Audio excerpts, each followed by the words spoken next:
In this video, we're looking at equations of lines in 3 dimensions. Now, we're familiar with 2-dimensional lines, but if we take what we've done in 2 dimensions and try and do the exact same thing, it doesn't quite work out nicely.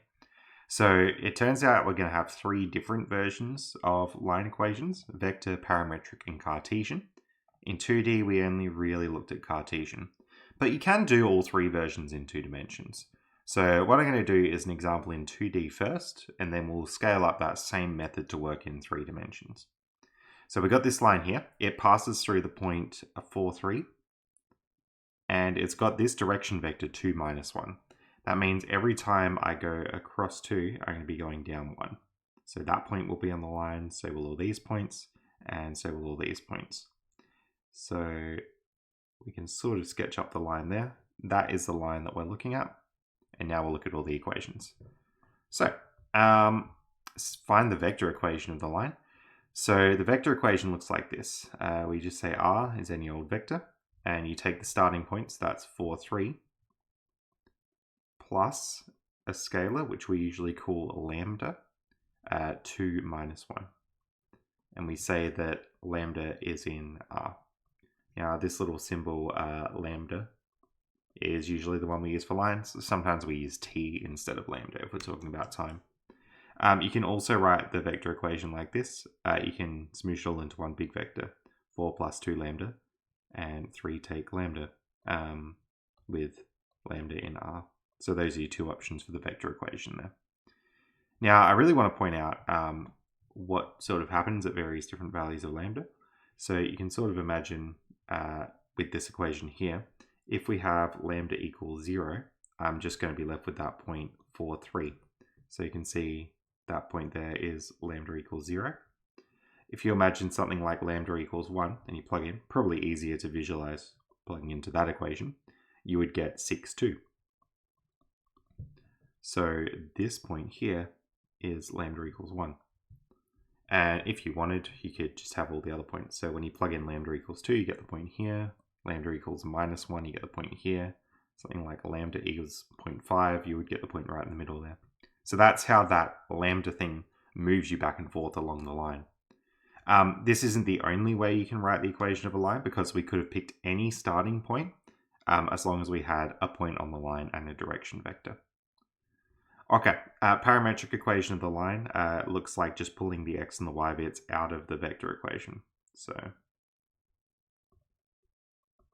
that's what it looks like, and lambda is in R again.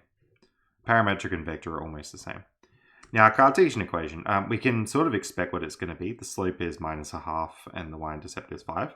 So based on what we know about lines, minus 0.5x plus 5 is what I'm expecting the answer to be. But let's do it from the parametric equation and see if we can get the same result as that. So x is 4 plus 2 lambda. The process here is to rearrange for lambda on its own. So I'm going to get x take 4 is 2 lambda. And so lambda is x take 4 all over 2. From this equation here, y is 3 take lambda. So lambda is 3 take y.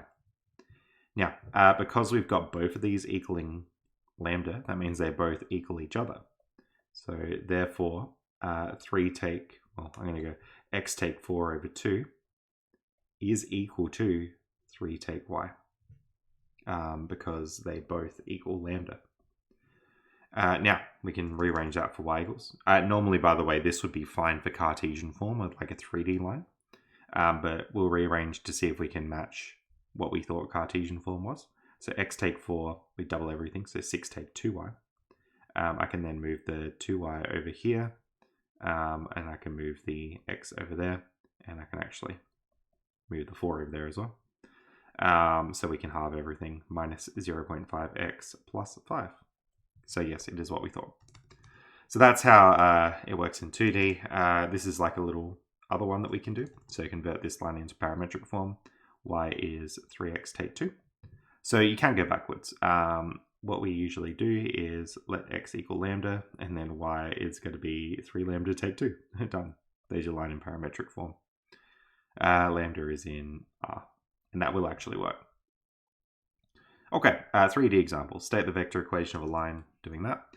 So the vector equation is going to look like this. 1, 2, 3 plus lambda 3 minus 1, 4.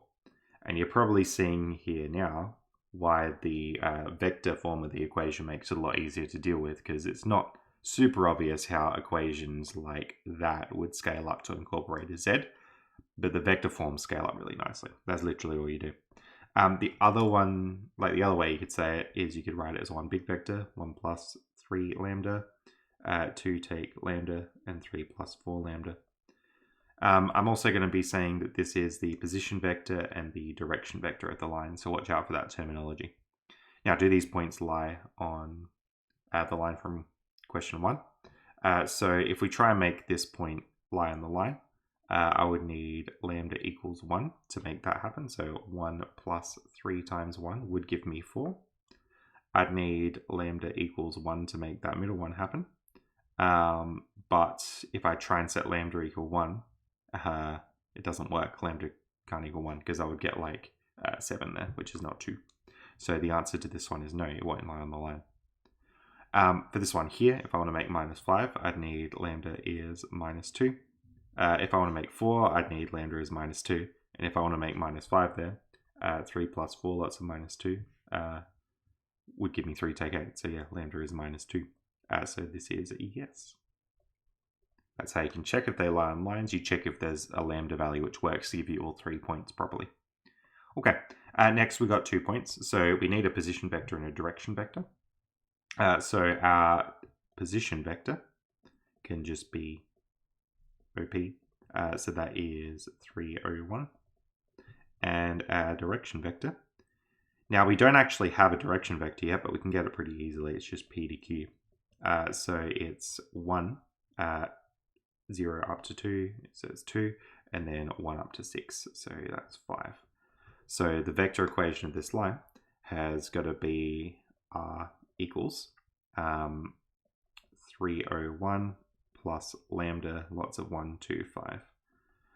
If you want, you can smoosh that together, so you can have it as like 3 plus lambda, 2 lambda, 1 plus 5 lambda.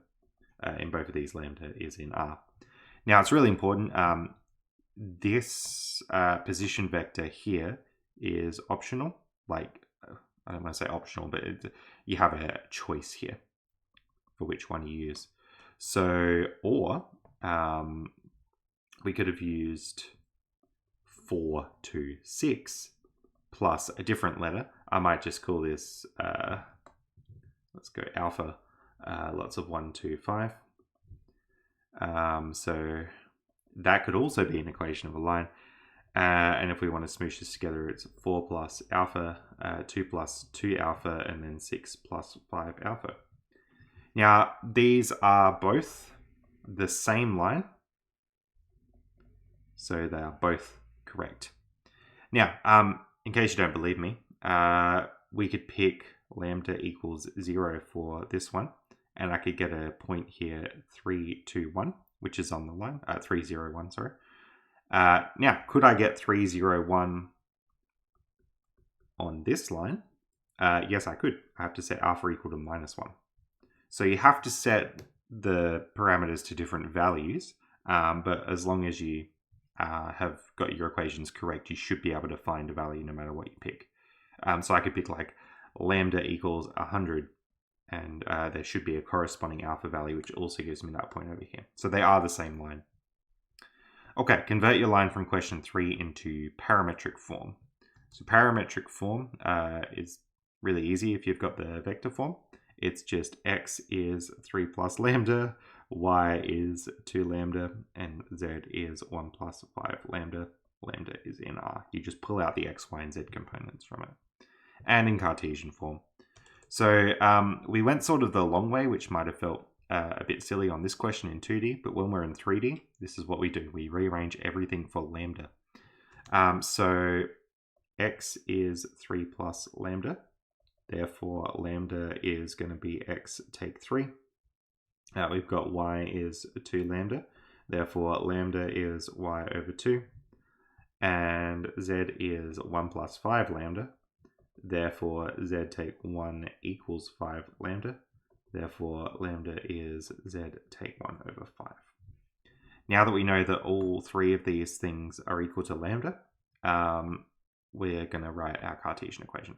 So it's x take 3 equals y over 2 equals z take 1 over 5. That is the Cartesian equation of the line. Feels very, very odd, but it works. That's what the Cartesian equation is, and it has two equal signs. Very funky stuff. I don't like using the Cartesian form too much, as you might imagine, with this funky equal sign. We can check, like if you check, does 301 lie on the line? Like, does 301 actually lie on this line? Like, have we got it right? So if you go 3 take 3, so the x value, you get 0. If you go 0 over 2, you get 0. And if you go 1 take 1 over 5, you get 0. 0 equals 0 equals 0. So yeah, it does work. And no matter what point you pick on the line, you should find that when you do x take 3 and y take 2 and z take 1 over 5, they should give you the same number for all three of those. Okay, last thing we do is convert back to parametric. This one's a little bit easier. We basically take our Cartesian form and we set everything equal to lambda. So it's sort of the reverse process of what we did before. So we have x plus 1 is lambda, therefore x is minus 1 plus lambda. I like to keep the numbers first and then the lambdas, just to be consistent.